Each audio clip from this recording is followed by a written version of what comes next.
तो हेलो दोस्तों, नमस्कार। तो दोस्तों बता दें कि अपराधी फिल्म जो है सो आज लग गया है हॉलों में। तो बता दें कहाँ कहाँ लगा है, ये हम बता रहे हैं क्योंकि आज ही लगा है, जो कि आप लोग यहाँ पे स्क्रीन पे देख सकते हैं। यहाँ पे लगा हुआ है।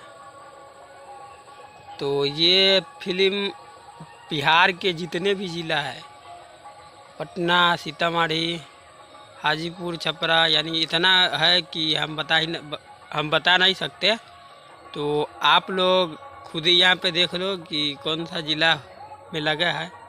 तो आप लोग को अगर नज़दीकी सिनेमा घरों में लगा होगा अपराधी, तो जाइए और देखिए अपराधी फिल्म, जो कि खेसारी भैया का लग गया है हॉलों में। आज ही लगा है।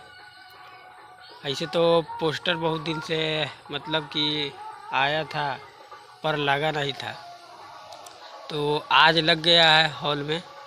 तो आप जाइए, यहाँ पे लिस्ट दिया है कहाँ कहाँ लगा है नहीं लगा है। तो आप लोग जाइए और देखिए और हॉल को हाउसफुल करिए।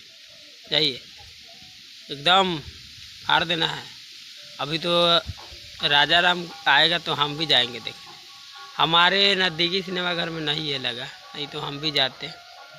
तो आप लोग जाइए और ढेर सारा प्यार दीजिए इस फिल्म का। अपराधी को अपराधी लग गया है।